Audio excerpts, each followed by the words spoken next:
Cześć! W komentarzach pytaliście, jak działa geofencing WIOFO przy parkowaniu na parkingu podziemnym. W aucie mam już jedną sztukę A329T, teraz dorzucam jeszcze drugą A329S, żeby wyeliminować takie ewentualne różnice pomiędzy oprogramowaniem czy też egzemplarzami kamer. Podłączam to wszystko i jadę na parking podziemny sprawdzić.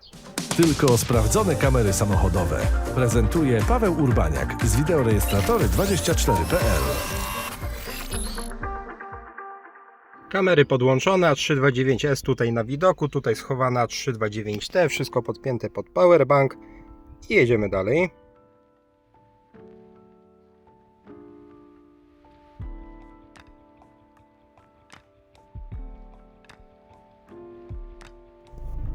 Ok, jestem już pod parkingiem podziemnym, ustawiam teraz jedną i drugą kamerę WIOFO tak, aby geofencing obejmował ten obszar, gdzie jeszcze GPS na pewno jest łapany, o czym świadczy dioda, która jest aktywna przy napisie GPS. I ustawiam pewną tolerancję, żeby geofencing działał nie tylko tutaj, ale też na szerszym obszarze. Chodzi o to, że sprawdzamy teraz, czy po wjechaniu na parking podziemny, o tam na dole, czy kamera automatycznie faktycznie się wyłączy, tak jak stanowi o tym GPS. Swoją drogą, u mnie dzisiaj taka temperatura. Ile stopni u Was?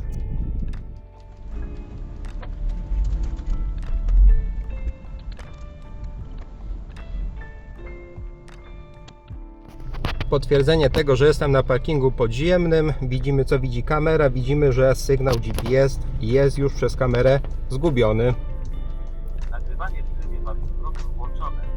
Nagrywanie trzech kanałów w trybie parkingowym włączone. Nagrywanie jednego kanału. I tak jak widzimy, kamery bez sygnału z GPS-u, niestety geofencing po prostu nie zadziałał.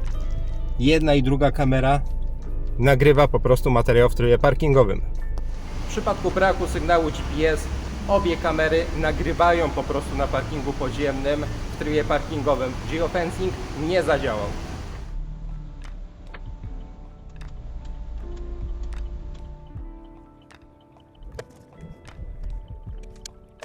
Wyjechałem teraz z parkingu podziemnego na to miejsce, gdzie uprzednio konfigurowałem geofencing. Kamera złapała już fixa GPS. Teraz ponownie test, jak się zachowa, kiedy ma już sygnał GPS-u i geofencing ustawiony właśnie na ten tutaj region.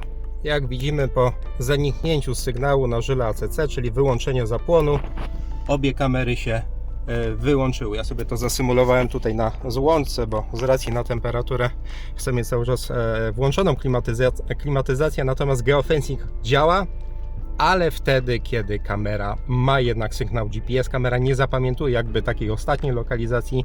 Kiedy utraci sygnał GPS-u, to niestety geofencing nie zadziała. Tyczy się to takich parkingów podziemnych, ale też nie tylko.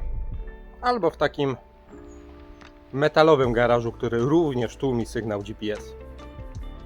Jak widzieliśmy, geofencing niestety nie sprawdził się w przypadku zaniku sygnału GPS. Nie była to dla mnie niespodzianka, już wcześniej zaobserwowałem to również na innych seriach kamer WIOFO serii A229 Pro i Plus w przypadku parkowania w takim zamkniętym, blaszanym garażu. Ale czy to znaczy, że nie mam dla Was żadnego alternatywnego rozwiązania?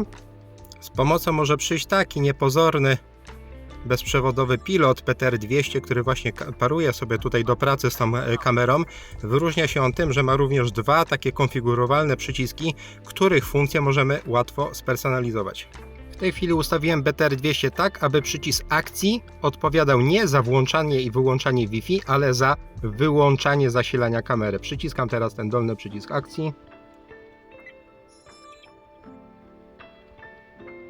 i kamera łatwo się wyłącza, a teraz ponownie się włączy, kiedy dostanie zasilanie przy ponownym rozruchu. Także jeśli nie geofencing, w WIOFO, tak jak mówiłem, w pełnym przeglądzie ustawień i funkcji jest pełno możliwości, są również alternatywne możliwości, jest taki bezprzewodowy pilot.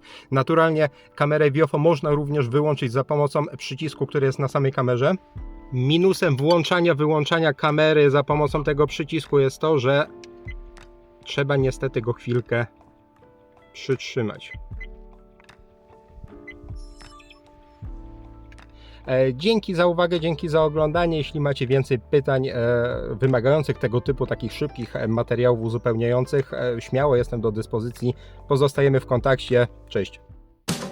Subskrybuj nasz kanał na YouTube, obserwuj media społecznościowe i stronę wideorejestratory24.pl.